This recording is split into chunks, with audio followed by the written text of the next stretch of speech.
আসসালামু আলাইকুম রহমতুল্লাহি ওবারাকাতুহ। আলহামদুলিল্লাহি ওয়াকাফা ওয়াসালামুন আলা ইবাদিহিল্লাযীনা ইসতাফা আম্মা বা'দ। সুপ্রিয় দর্শক শ্রোতা, আমি আজকে বিএনপির তিনজন নেতার বক্তব্যের আলোকে আমার আজকের আলোচনাটি সাজিয়েছি। নাম্বার 1, অ্যাডভোকেট রুহুল কবির রিজভী সাহেব বলেছেন যে জামাত একটি মুনাফিক দল। এটি বলার মাধ্যমে তিনি তিনটি উদাহরণ টেনেছেন। এক হচ্ছে, এরশাদের অধীনে আওয়ামী লীগ, বিএনপি এবং জামাত একমত হয়েছিল যে তারা জাতীয় নির্বাচনে অংশগ্রহণ করবে না, কিন্তু পরবর্তীতে দেখা গেল যে এই নির্বাচন বিএনপি বর্জন করলেও বিএনপির সাথে মুনাফিকি করে আওয়ামী লীগ এবং জামাত অংশগ্রহণ করেছিল এরশাদের অধীনে। আর 2 নাম্বার হচ্ছে, 1996 সালে বিএনপি সরকারের বিরুদ্ধে জামাত আওয়ামী লীগকে সঙ্গে নিয়ে তত্ত্বাবধায়ক সরকারের দাবিতে আন্দোলন করেছিল।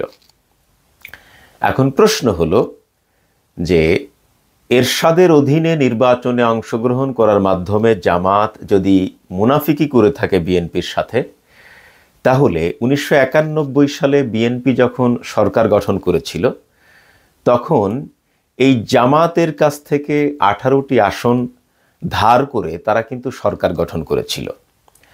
তো যে দলটি একটি মুনাফিক দল, সেই মুনাফিক দলের 18টি আসন তারা ধার করে সরকার গঠনের মাধ্যমে জামাতের থেকে কি আরো বেশি মুনাফিকি বিএনপি করে নাই?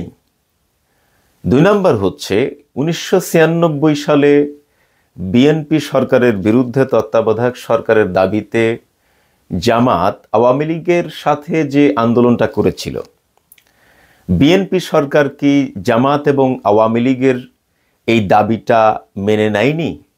এটি তো একটা জাতীয় দাবি ছিল, তারা মেনে নিয়েছিল। তো যদি সেই দাবি বিএনপি সরকার মেনেই নিয়ে থাকে, তাহলে তাদেরকে আবার তারা মুনাফিক কিভাবে বলে? আমার বোধগম্য নয়। 3 হচ্ছে, জামাত যদি মুনাফিক দল হয়ে থাকে, তাহলে 1999 সালে বিএনপি এই জামাতের সাথে ঐক্য জোট করে 2001 সালে নির্বাচনের মাধ্যমে তারা জামাতকে সঙ্গে নিয়ে সরকার গঠন করেছিল। এই মুনাফিক দল জামাতকে সঙ্গে নিয়ে ঐক্য জোট করে নির্বাচনের মাধ্যমে জয়লাভ করে সরকার গঠন করার মাধ্যমে বিএনপি কি জামাতের থেকে বেশি মুনাফিকি করে নাই? আমি আপনাদের কাছে প্রশ্ন রেখে গেলাম, কোনো ব্যাখ্যা বিশ্লেষণ করতে চাই না। 2 নাম্বার হচ্ছে, শামসুজ্জামান দুদু সাহেব এবং জয়নুল আবেদিন ফারুক সাহেব স্থানীয় সরকার নির্বাচন প্রসঙ্গে বলেছেন যে যারা স্থানীয় সরকার নির্বাচন চাচ্ছে তারা হচ্ছেন স্বাধীনতা বিরোধী। তো বিএনপি কেন স্থানীয় সরকার নির্বাচন চাচ্ছে না, এই ব্যাখ্যা করার আগে আমি দুদু সাহেবের এই বক্তব্যের কিছুটা আওয়ামী লীগের সাথে মিল খুঁজে পাই, সেটি আলোচনা করতে চাই। আপনাদের নিশ্চয়ই মনে আছে, পতিত স্বৈরাচার শেখ হাসিনা যখন ক্ষমতায় ছিল, তখন আপনারা জানেন যে বাংলাদেশের প্রায় সকল বিরোধী দল, জাতীয় পার্টি ছাড়া সকল বিরোধী দল আওয়ামী লীগের সমালোচনা করত। আওয়ামী লীগ জোর করে তাদের নীতি বিরোধী দলের উপর চাপিয়ে দেওয়ার চেষ্টা করত। তখন বিরোধী দলগুলি তাদের সেই চাপিয়ে দেওয়া তারা নীতির সমালোচনা করত, নীতির বিরোধিতা করত। তো তখন দেখা যেত যে স্বৈরাচার হাসিনা এক কথাই বলে দিত যে যারা আওয়ামী লীগ সরকারের বিরোধিতা করছে এরা হচ্ছে স্বাধীনতা বিরোধী। আজকে দেখা যাচ্ছে যে সেই একই বয়ান বিএনপি উপস্থাপন করছে। বিএনপির বিরোধিতা যারা করছে তারা স্বাধীনতা বিরোধী। আপনি বিষয়টা বোঝার চেষ্টা করেন যে স্থানীয় সরকার নির্বাচন চাচ্ছে জামাত, স্থানীয় সরকার নির্বাচন চাচ্ছে গণ অধিকার পরিষদ, নাগরিক ঐক্য, বৈষম্য বিরোধী ছাত্র আন্দোলন, শুধু বিএনপি চাচ্ছে না স্থানীয় সরকার নির্বাচন। তার মানে বিএনপির মতের বিরুদ্ধে যারাই যাচ্ছে তারা স্বাধীনতা বিরোধী। ঠিক অনুরূপভাবে স্বৈরাচার হাসিনা যখন ক্ষমতায় ছিল, আওয়ামী লীগের মতের বিরুদ্ধে যারা যেত তাদেরকে তিনি স্বাধীনতা বিরোধী ট্যাগ দিতেন। তো তাহলে কি আজকে আওয়ামী লীগের শূন্য স্থান বিএনপি পূরণ করছে? আপনাদের কাছে প্রশ্ন রাখলাম। এখন আসুন, বিএনপি স্থানীয় সরকার নির্বাচন কেন চাচ্ছে না, আর স্থানীয় নির্বাচনের সাথে জাতীয় নির্বাচনের কি সম্পর্ক, সেটিও একটু আলোচনা করতে চাই। জাতীয় সংসদ নির্বাচনের মাধ্যমে সরকার পরিবর্তন হবে। বর্তমান যে সরকার আছে এই সরকার আর থাকবে না, নতুন আরেকটি সরকার আসবে। কিন্তু স্থানীয় সরকার নির্বাচনের মাধ্যমে তো কোনো সরকারের পরিবর্তন হবে না, বরং স্থানীয় সরকার নির্বাচন খুবই জরুরি। এটি আমি মনে করি সংস্কারের অংশ। কেন? ইউনিয়ন পরিষদের কোনো প্রতিনিধি নাই, কোনো চেয়ারম্যান নাই, মেম্বার নাই, পৌরসভায় মেয়র নাই, কাউন্সিলর নাই। তো তাহলে এইভাবে তো একটি রাষ্ট্র চলতে পারে না। এটি সরকারের একটি অংশ। বর্তমান সরকার তো আর 3 মাসের জন্য ক্ষমতায় আসেনি, তারা একটা লম্বা সময় ক্ষমতায় থাকবে। যদি আরো 1 বছরও তারা ক্ষমতায় থাকে, তাহলে এই রাষ্ট্র পরিচালনায়, এই রাষ্ট্রকে এগিয়ে নিয়ে যাওয়ার জন্য স্থানীয় সরকার নির্বাচনের মাধ্যমে যারা আমাদের রাষ্ট্রের নির্বাচিত প্রতিনিধি হিসাবে লোকাল পর্যায়ে প্রতিনিধিত্ব করবে, তারা তো কেউ নেই। তো তাহলে এর সাথে জাতীয় নির্বাচনের কি সম্পর্ক আমার বুঝে আসে না। অতএব এটি খুবই দরকার, স্থানীয় সরকার নির্বাচনটা খুবই দরকার। যে কারণে জামাত বা গণ অধিকার পরিষদ কিংবা আপনার বৈষম্য বিরোধী ছাত্র আন্দোলন সহ অন্যান্য রাজনৈতিক দলের যে দাবি, এই দাবির সাথে আমি একমত পোষণ করছি এবং এটি জনদাবি। কিন্তু বিএনপি কেন এটি চাচ্ছে না? বিএনপি চাচ্ছে না এই কারণে, আপনারা জানেন যে পতিত স্বৈরাচার শেখ হাসিনা এক ধরনের ফ্যাসিবাদ কায়েম করেছিল, যে কোনো জায়গায় সুষ্ঠু নির্বাচন সে করে নাই বা করতে দেয়নি। স্থানীয় সরকার নির্বাচন অনেকটা সুষ্ঠু হয়েছিল প্রথমের দিকে, কিন্তু পরে এসে আর সুষ্ঠু হয়নি। তো যখন স্থানীয় সরকার নির্বাচন প্রথমের দিকে সুষ্ঠু হয়েছিল, তখন কিন্তু জামাতের রাজনীতি করার অধিকার না থাকলেও জামাত কিন্তু স্থানীয় সরকার নির্বাচনে অনেক ভালো করেছিল, আর এটি বিএনপির জানা। আর এখন যেহেতু জামাত একটা ভালো পজিশনে আছে, জামাত রাজনৈতিক ক্যাম্পেইন করার সুযোগ পাচ্ছে, জনগণের কাছে যাওয়ার সুযোগ পাচ্ছে, অতএব স্থানীয় সরকার নির্বাচনে আওয়ামী লীগ সরকারের আমলের থেকে বর্তমানে তারা অনেক অনেক গুণ ভালো করবে, যেটা বিএনপির জন্য একটা ভীতির কারণ। আর জামাত যদি স্থানীয় সরকার নির্বাচনে ভালো করে, তাহলে আগামী জাতীয় সংসদ নির্বাচনে জামাতের ভালো করার সম্ভাবনা আরো এক ধাপ এগিয়ে যাবে। তো রাজনৈতিকভাবে স্থানীয় সরকার নির্বাচন হয়ে গেলে আগামী জাতীয় সংসদ নির্বাচনে জামাতের জন্য একটা প্লাস পয়েন্ট হবে, যেটা বিএনপি কোনোভাবেই চাইবে না। এই জন্যে বিএনপি স্থানীয় সরকার নির্বাচনের ঘোরতর বিরোধিতা করছে, এটাই আমার কাছে মনে হচ্ছে।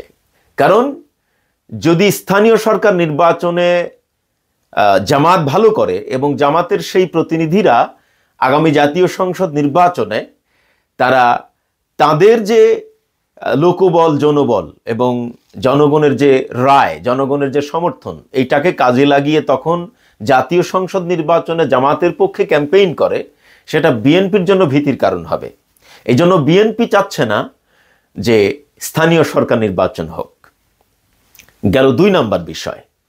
3 নম্বর বিষয় হচ্ছে যে আপনারা নিশ্চয়ই জানেন যে বিএনপির আন্তর্জাতিক বিষয়ক সম্পাদক ব্যারিস্টার রুমিন ফারহানা কয়েকদিন আগে একটি আলোচনায়, এক ধরনের কম্বাইন্ড আলোচনা হয়েছে, সেই আলোচনায় তিনি বলেছেন যে গত স্বৈরাচার হাসিনা সরকারের আমলে তিনি নিরাপদ ছিলেন, নিরাপত্তার মধ্যেই রাস্তাঘাটে চলাফেরা করেছেন। এখন তিনি অনিরাপদ। অথচ আপনাদের নিশ্চয়ই মনে আছে যে তিনি, তার বাসায় ছাত্রলীগ যুবলীগ হামলা করেছিল এটি নিয়ে তিনি মিডিয়ার সামনে কথা বলেছিলেন। তো ওইটা ফ্যাক্ট না। উনি বলেছেন যে শেখ হাসিনার আমলে তিনি নিরাপদ ছিলেন, এখন তিনি নিরাপত্তাহীনতায় ভুগছেন। যদি তাই হয়ে থাকে তাহলে বিএনপির ভারপ্রাপ্ত চেয়ারপারসন জনাব তারেক রহমান তিনি কেন গত ১.৫ যুগ প্রায় ইংল্যান্ডে বসবাস করছেন?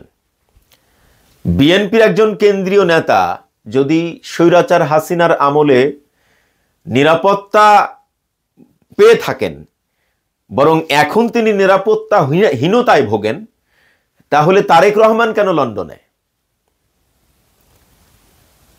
পাশাপাশি আমরা যারা অনলাইনে সোশ্যাল মিডিয়া অ্যাক্টিভিস্ট হিসাবে কাজ করেছি, কথা বলেছি, পতিত স্বৈরাচারের বিরুদ্ধে কণ্ঠকে উঁচু করেছি, আমরা কেন অনেকেই ১ যুগ ১০ বছর বা ১৩ বছর ১৪ বছর দেশে যেতে পারিনি?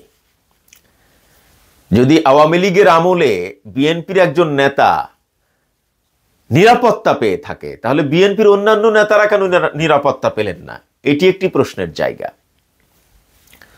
তো তার মানে কি মানে ব্যারিস্টার রুমিন ফারহানা আওয়ামী লীগের মুখপাত্র হিসাবে বা আওয়ামী লীগের স্পাই বা আওয়ামী লীগের এজেন্ট হিসাবে বিএনপিতে আছেন, নাকি ইন্ডিয়ার এজেন্ট হিসাবে বিএনপিতে ঘাপটি মেরে আছেন? আমি আপনাদের কাছে প্রশ্ন রাখতে চাই। মানে আমরা পূর্বেই বহুবার বলেছি এবং বিএনপির একজন নেতাও সেদিন বলেছেন যে বিএনপিতে অনেক রয়ের এজেন্ট আছে এবং তারা খুব পরিচিত, তিনি বলেছেন, এবং নাম ধরে ধরে তিনি বলতে পারেন। তো এটি কি আসলে মানে তার এই বক্তব্য কি প্রমাণ করে না যে তিনি রয়ের এজেন্ট হতে পারেন? আমি বলছি না, আমি আপনাদের কাছে প্রশ্ন রাখতে চাই। বিএনপির অনেক নেতা গুম হয়েছেন, বিএনপির অনেক নেতা খুন হয়েছেন, বিএনপির অনেক নেতা এত বেশি মামলায় জর্জরিত ছিলেন যে রাতে ঘুমাতে পারেন নাই নিজের বাড়িতে, অনেকেই ধানের খেতে ঘুমিয়েছেন। সেই বিএনপির নেত্রী বা নেতা বলছেন যে তিনি গত স্বৈরাচার সরকারের আমলে নিরাপদ ছিলেন, বরং এখনই তিনি নিরাপত্তাহীনতায় ভুগছেন। আসলে মানে জাতি হিসাবে আমরা কতটা হতভাগা যে একটা রাজনৈতিক দল ক্ষমতায় গেলে দেশের জন্য তাদের পরিকল্পনা কি, জনগণের জন্য তাদের পরিকল্পনা কি, সেগুলো একবারও বলছে না, শুধু অন্য দলের সমালোচনা। একটা গণতান্ত্রিক দেশে একটি রাজনৈতিক দল তাদের প্রতিপক্ষ রাজনৈতিক দলকে রাজনৈতিকভাবে সমালোচনা করবে, রাজনৈতিকভাবে তাদের বিরোধিতা করবে, এই ব্যাপারে আমি দ্বিমত পোষণ করছি না। কিন্তু রাজনীতির তো দুইটা পার্ট থাকে। এক হচ্ছে আপনি দেশ এবং জাতির জন্য কি করতে চান, আর দুই হচ্ছে আপনার প্রতিপক্ষ, তাদেরকে আপনি ঘায়েল করবেন, তাদেরকে আপনি বিরোধিতা করবেন, তাদের বক্তব্যের জবাব দিবেন। এটা রাজনৈতিক একটি সংস্কৃতি। কিন্তু এই দুটি ধাপ বা দুটি কর্মনীতির আমরা একটি কর্মনীতি বিএনপিকে ফলো করতে দেখছি, যেটা আমরা আওয়ামী লীগকে দেখেছিলাম। আসলে আমাদের সেই সেকেলে যে পচা দুর্গন্ধময় রাজনীতি, এই জায়গা থেকে বিএনপি এখনো বেরিয়ে আসতে পারেনি। এর পিছনে বড় কারণ হচ্ছে যে বিএনপির সেই আগের যে নেতারা যারা বুড়া হয়ে গেছে, তারা একসময় এমপি ছিলেন, মন্ত্রী ছিলেন, মন্ত্রী পদমর্যাদার পদে ছিলেন। আমার কাছে মনে হয় যে তারেক রহমানের উচিত যত তাড়াতাড়ি সম্ভব দেশে এসে দলটাকে গোছানো, এই বুড়াগুলাকে বাদ দিয়ে তরুণদের হাতে দলের দায়িত্ব দেওয়া। তাহলেই তারা একটা পরিকল্পনা নিয়ে সামনে অগ্রসর হতে পারবে এবং দেশ এবং দেশের জনগণকে সেবা দিতে পারবে। আমরা সেটাই আশা করি। কিন্তু তাদের বক্তব্যে মনে হয় যে তারা এতটাই ক্ষুধার্ত যে মানে ক্ষুধা নিবারণের জন্য খুবই তাড়াহুড়া করছে। দেখেন, একবার বলে যে সংস্কার ছাড়া কোনো নির্বাচন নয়, আবার বলে তাড়াতাড়ি নির্বাচন দেন। যখনই মানে স্থানীয় সরকার নির্বাচনের কথা আসছে তখন বলছে যে সংস্কার ছাড়া কোনো নির্বাচন নয়, অথচ আগে কিন্তু বারবার বলে আসছে তাড়াতাড়ি নির্বাচন দেন, তাড়াতাড়ি নির্বাচন দেন। তো আমরা এত বড় একটি রাজনৈতিক দলের কাছে তো আসলে এটা আশা করি না, এটা আশা করি না। তো যাই হোক, আশা করি বিষয়টা আপনারা বুঝতে পেরেছেন এবং আপনারা অবশ্যই ভেবে চিন্তে সিদ্ধান্ত নেবেন যে আসলে আমাদের দেশটা আবার অতীতে আমরা নিয়ে যাব নাকি আমাদের দেশটাকে আমরা ভবিষ্যতের দিকে নিয়ে যাব। এই চিন্তা মাথায় রেখেই আপনারা অবশ্যই ভোট প্রদান করবেন। তো আমি নিশ্চয়ই অতীতে বলেছি যে আমাদের যে ক্যাম্পেইন, আমরা যারা অনলাইন অ্যাক্টিভিস্ট, আমাদের ক্যাম্পেইন হচ্ছে আমরা মার্কা দেখে ভোট দেব না, আমরা ভোট দেব ব্যক্তি দেখে। ব্যক্তি যদি সৎ এবং যোগ্য হয় তাহলে তাকেই ভোট দেব, সে যে দলেরই হোক, হতে পারে জামাতের, হতে পারে বিএনপি বা হতে পারে অন্য দলের, যে দলেরই হোক। আমরা ভোট প্রদান করব কাকে? সৎ এবং যোগ্য ব্যক্তিকে, কোনো মার্কাকে নয়। ওয়াসসালামু আলাইকুম ওয়া রাহমাতুল্লাহি ওয়া বারাকাতুহু।